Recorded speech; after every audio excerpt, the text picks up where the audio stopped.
The day when Zoro surpasses the strongest swordsman in the world, Mihawk, is the day when his dreams finally complete. But Mihawk isn't just another rival. He's the living embodiment of the titled world's strongest swordsman. So today in this video, our topic is how close is Zoro to achieving his dream of being the strongest swordsman. So starting off, let's take a look at Zoro's feats and statements so far. First things first, the man himself, Zoro, unlike his buddy Sanji, has mastered all 3 types of haki, including ornament, observation, and conquerors. And having conquerors haki is likely going to play the difference between who's going to win in the final battle between Zoro and Mihawk. And as far as we know, without conquerors or a significantly overpowered devil fruit, you're not capable of hurting a Yonko or an admiral level character.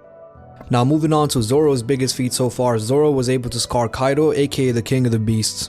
Mind you, Kaido had the best physical strength and durability in the entire verse, so this feat is certainly good, but it's not very impressive considering it was just a scar. Not to mention that Zoro couldn't even knock down Kaido or at least take his arm off. Well, don't get me wrong, it's still very impressive considering his last feat was beating Pika and Dressrosa, and just being able to scar a Yonko level character like Kaido is not enough to beat someone like Hawkeye. At the bare minimum, you need to put up a decent fight like Kozuki Oden. Now moving on to another one of Zoro's feat, it was taking down King, a Yonko commander for Kaido. Mind you, King's skill is more towards a high Yonko commander. For example, he's definitely above Doflamingo, Queen, Katakuri, and all these guys. And he's definitely below Marco, as we saw Marco handle both King and Queen together. I agree that King and Queen weren't going all out against Marco, but Marco is easily stronger as portrayal.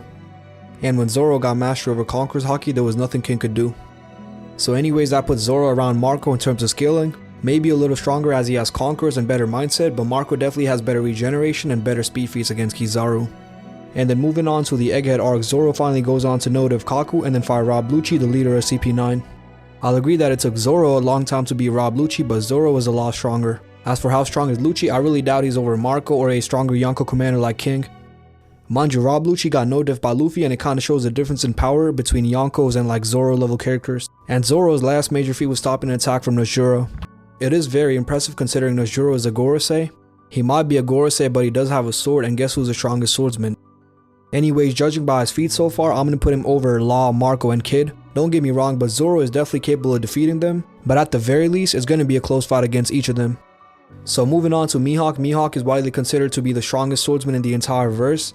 First things first, as for haki, Mihawk is not confirmed to have conquerors, but there is an insanely high possibility that he does have conquerors.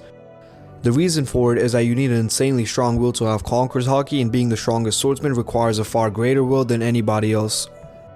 And Mihawk is stated to be on par with Shanks and even considered better in terms of swordsmanship. Mind you, Shanks is primarily a swordsman and has the best conquerors haki in the verse.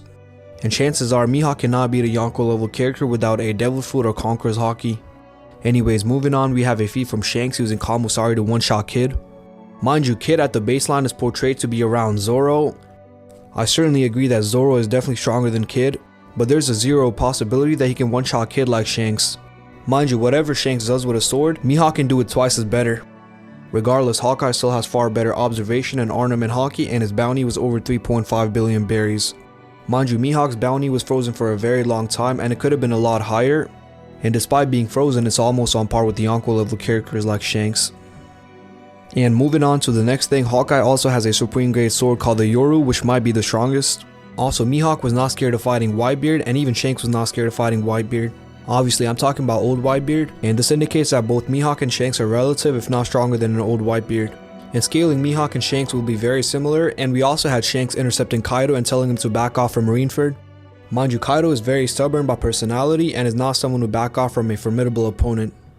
On top of that, we also have the King of the Beast Kaido seeing Shanks with the likes of Roger, Rox, Oden, and Whitebeard, the only ones potentially capable of defeating Kaido.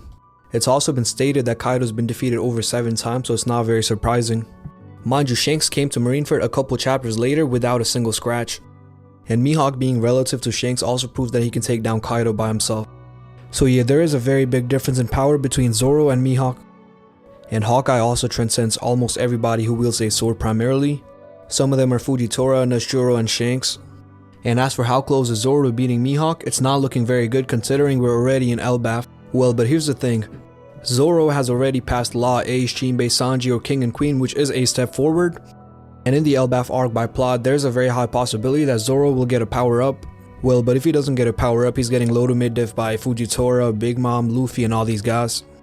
And let's be real, he's getting one tap by Shanks, Blackbeard, Mihawk, Akainu, Kuzan, Kizaru. So think of Shanks versus Kid, it's gonna end up same like that. Maybe Zoro ends up stopping 1 or 2 attacks and then ends up getting speed blitz.